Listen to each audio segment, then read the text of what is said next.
Tinghua Li, a PhD student from the University of Groningen, the Netherlands.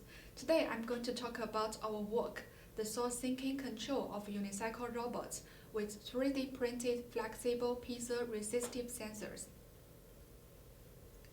First of all, I'd like to thank my co-authors since it's a joint work between two research groups, DTPA and APE. The talk today will be introduced by three parts. So first, the background. In many biological organisms, source sinking is an ability that is crucial for their survival. For instance, the blind cave fish in dark underwater caves relies on the local flow sensitivity for navigation. The gradient of chemical concentration directs the bacteria's movements. And for the emergency fire rescue, the most urgent task is to search the fire source and stop the spread. Inspired by these examples from nature, the source sinking ability will enable autonomous robotic systems to navigate and localize the source. When we talk about source, it's typically assumed to be the fields of physical variables like temperature, pressure, or airflow. In particular, as a carrier of chemical substance, airflow plays a key role in the advection, diffusion, transportation. Therefore, by using airflow sensors, the environmental information could be estimated, and if we have that, it can be used for some realistic application, like the plan 2 of the trunks. So, here comes our main question today. How can the robots or fish search and approach the location of the source? Let's think about the available information we have first.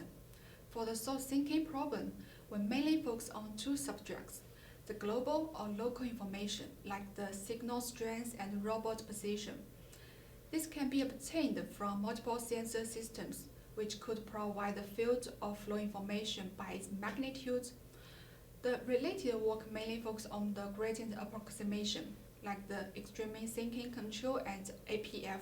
We will discuss it later.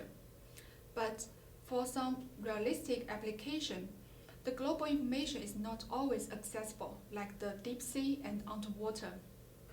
So, in our work, we assume that all the available information is only the local signal strength. We have no idea where the robot's position is or any other global measurement of the map. Well, our work is to realize the source sinking control of unicycle robots only based on the local gradient measurement from the designed 3D printed airflow sensor. Now look at the picture here. We consider a source that emits laminar airflow on the 2D plane, whose strength decays with the distance to the source. The unicycle robot is equipped with 4 airflow sensors mounted at its front, end, left, and right sides. We have a potential function J defines the magnitude of the airflow, which is a global maximum and the source position. Nabla J stands for the local gradient of J, which could be estimated with our airflow sensor system. So the gradient-based source sinking control problem can be considered as, with the solely available information, we need to design a control law which converges the robot's trajectory into the source position. Now, let's talk about the controller. To control the motion of robots, it's always easy to think about the velocity variable. It's worth to mention that many researchers only control one single variable, like the angular velocity, and some methods make the longitudinal velocity to be proportional to the magnitude of the gradient. But the controller is restricted by the bounds on the gradient's curvatures. So here, we relax the limitation by introducing the projected gradient ascent control law to both velocities. The orientation set here is considered in the robot's local coordinate, which can be obtained from the wheel's encoder. The directions of the orthogonal factor nabla J perp is minus 19 degrees of nabla J.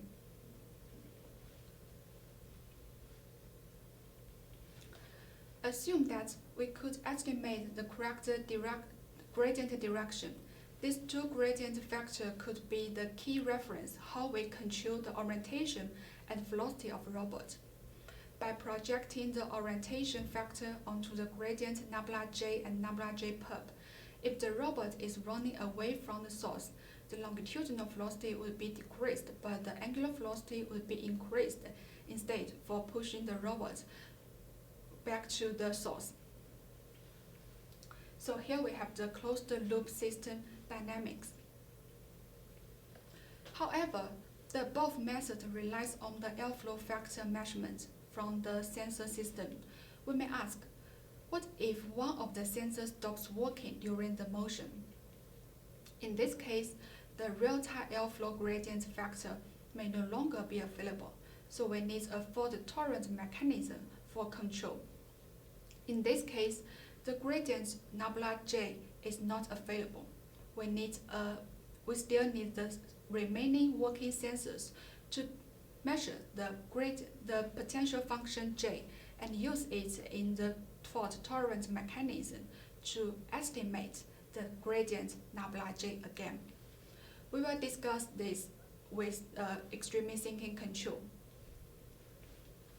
Extreme thinking control is an averaging control method for steering the systems toward the extreme points of a scalar function, which we could also say potential function, and is available to the sensor system. The perturbation signal are first introduced to exit the system. Then the measurement signal from sensor systems are filtered through a high-pass filter. And then, in this way, we obtained the approximated local gradients J1, Jz1, and Jz2 from the potential function.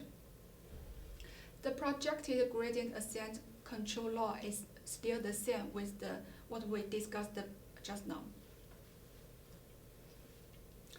Now I will show the simulation results of both controllers. The robot is initialized at 4 random positions. We demonstrated in 2 quadratic and non-quadratic wind fields respectively, while both of the sources are located at point 0.0. With Monte Carlo simulation, the box plot is shown to denote the time for robots approaching the final 20% distance from the source. As we can see, with lower K1 and higher K2, it helps speed up the seeking process, which is reasonable since K2 is the parameter for tuning the robot's orientation. Similarly, for the validation of extreme thinking control, the simulation results are mainly influenced by the diesel signal frequency omega 0. With the larger omega 0, the more time robot takes to reach the source. We will discuss it later in the experiment. Now, we have explained the control theory, but for the experiment, the first question would be how to measure the local potential gradient. We now introduce our novel designed 3D-printed flexible piezoresistive sensors. It is decided to be in the form of a soft polymeric cantilever with graphene-based piezoresistors. The external airflow causes the cantilever to bend and consequently changing the electric resistance of the piezoresistors. It can be either positive or negative.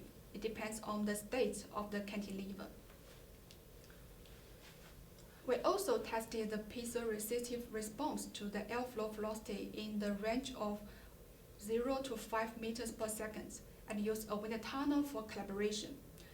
As we see, the blue calibration curve is calculated based on the average response of the purple and orange curve. We will use the fitted curve line in the experiments later. Now we have a function of the sensor resistance change and the airflow velocity. The next step is to estimate the local potential gradients with the sensor system. We assume that for any given airflow direction, it will interact with at least a pair of sensors which are dependent on the wind direction. For instance, the sensor pair 1 and 2 provides a reliable measurement on the wind flow. We need only to determine the maximum value of the sensor measurements in the Z1R and Z2R axes.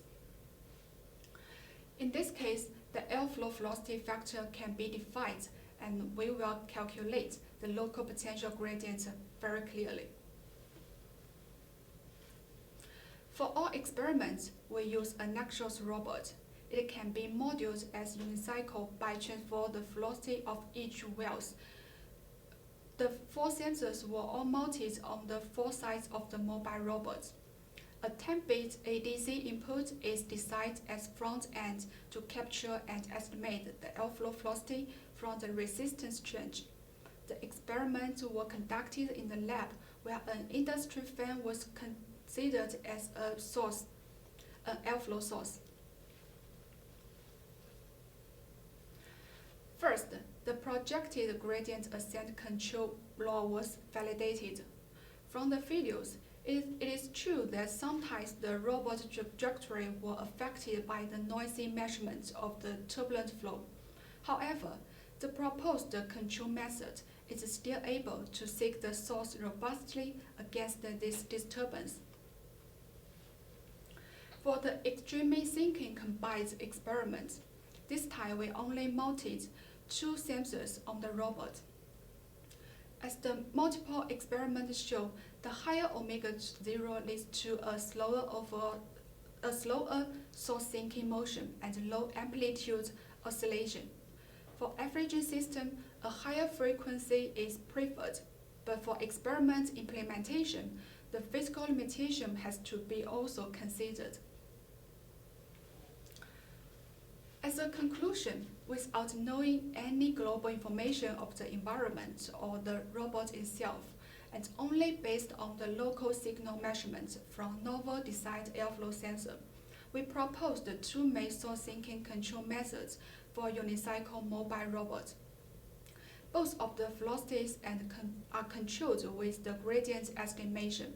The projected gradient ascent method is then combined with the extreme sinking to solve the incomplete sensor information.